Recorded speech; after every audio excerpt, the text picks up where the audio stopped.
Hello, welcome to the News Broadcast Daily and following today's highlights. President Chung Tae-sang meets Chairman of Japan Chamber of Commerce and Industry Tadashi Okamura. Bolivian Vice President begins visit to Vietnam. Fishing communities help protect Hạ Long Bay.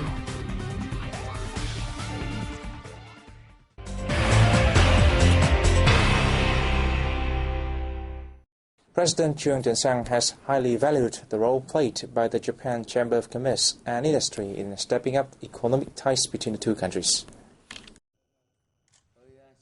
Meeting with Chairman Tadashi Okamura in Hanoi on September 24th, Sang said he hopes the Chamber will continue to encourage Japanese businesses to invest more in Vietnam, particularly in high technology, infrastructure, human resources development and environment. The President spoke highly of the large amount of official development assistance that Japan, a leading investor and the largest bilateral donor of Vietnam, has offered to the country. Okamura said his organization, as the top economic agency in Japan, with more than 1 million members, is taking up policies of supporting small and medium-sized enterprises to boost cooperation and investment in various countries in the world, including Vietnam. The increasing number of Japanese enterprises operating in Vietnam is a clear evidence of the Japanese businesses' interest in the country that plays an important role in Southeast Asia, he said. The chairman also affirmed that will exert more effort to further strengthen economic investment and trade cooperation between the two countries. Prime Minister Nguyễn Tấn Dũng met with visiting Lord Mayor of the City of London, Alderman David Rutten, in Hanoi on September 24th.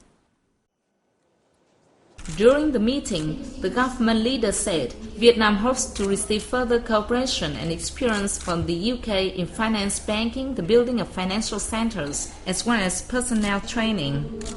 Rutten said his visit aims to further promote ties between the two countries in finance and banking. The accompanying UK businesses have special interest in the Vietnamese market and consider it an attractive investment destination. The mayor praised Vietnam's flexible response to the global economic recession and its effective and synchronic policies in managing the macroeconomy, finance and currency, as well as controlling inflation. This has created favorable conditions for and increased trust of foreign investors, he added.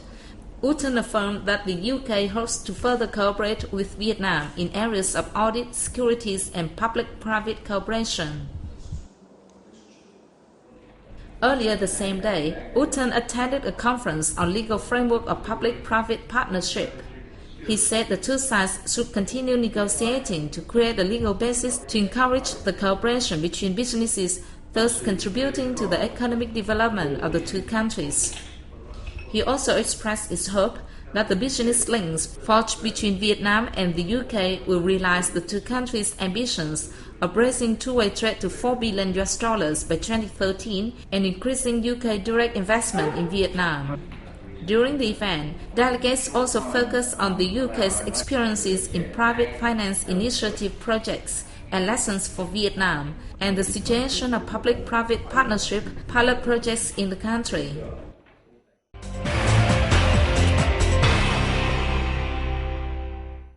Bolivian Vice President Alvaro Garcia Linera began his official visit to Vietnam on September 25th.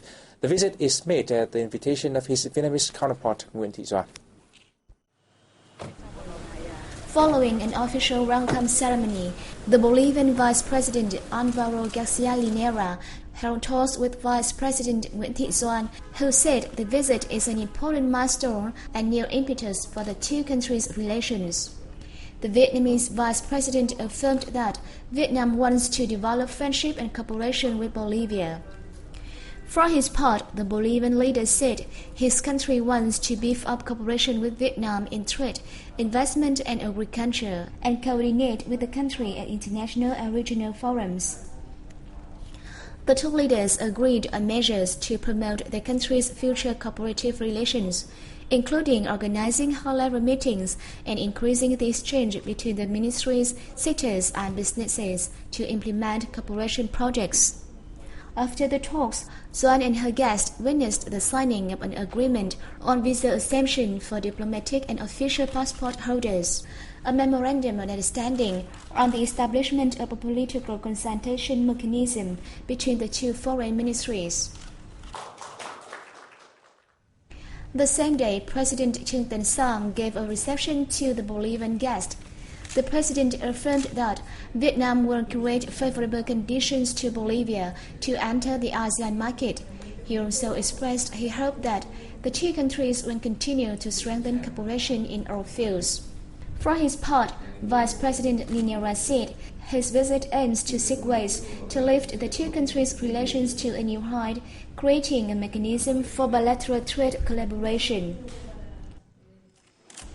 In his meeting with the Bolivian Vice President, Prime Minister Nguyễn Tấn Dũng suggested that the two sides increase exchanges in all levels in order to strengthen mutual understanding and setting up direct partnership ties, especially in trade, industry, agriculture, consumption goods production, and science and technology.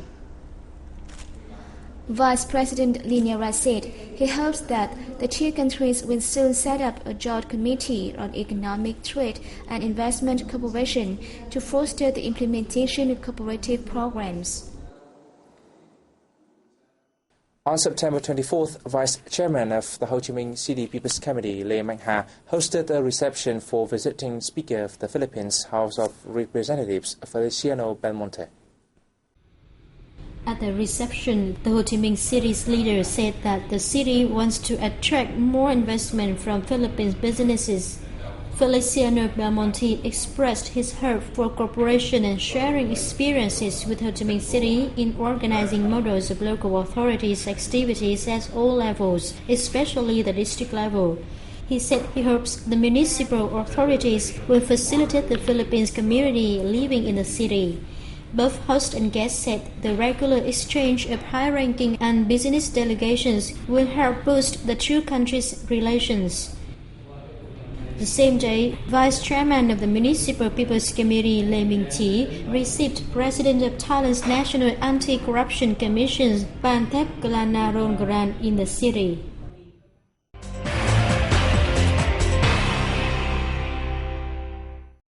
Numerous activities are underway to help raise public awareness of the importance of protecting the environment around Ha Long Bay in the northern province of Quảng Ninh.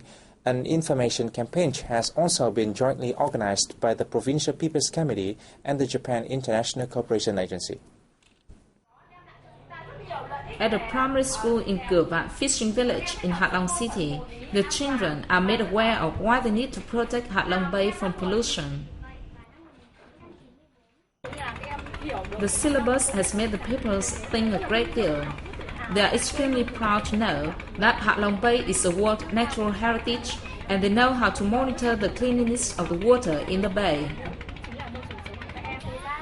Whenever I see rubbish along the shore, I pick it up. Ha Long Bay is my home. That's why I want to protect it, make it greener, cleaner, and more beautiful. According to Dr. Taki Okuna, rector of Osaka University in Japan, the local environment for local fishermen and Ha Long Bay in particular is gradually improving, not just on paper, but in real life. For the university people, we measured the water quality, like some graph or something, and some numerical values. We show that the people, this sea is just a little bad. But because of your life, that we show that they realize that, that's the environmental thing is very good, very important for our life. That is the point, I think. Now, the local people have been in the habit of disposing chemicals in the bay, as well as rubbish. Now their lives has changed in a really positive way. Unlike in the past, local authority workers now come to collect the rubbish every 2 days, so the local environment is now cleaner. Cửa Vạn Fishing Village is home to 550 households who rely on fishing and aquaculture on Ha Long Bay to make a living.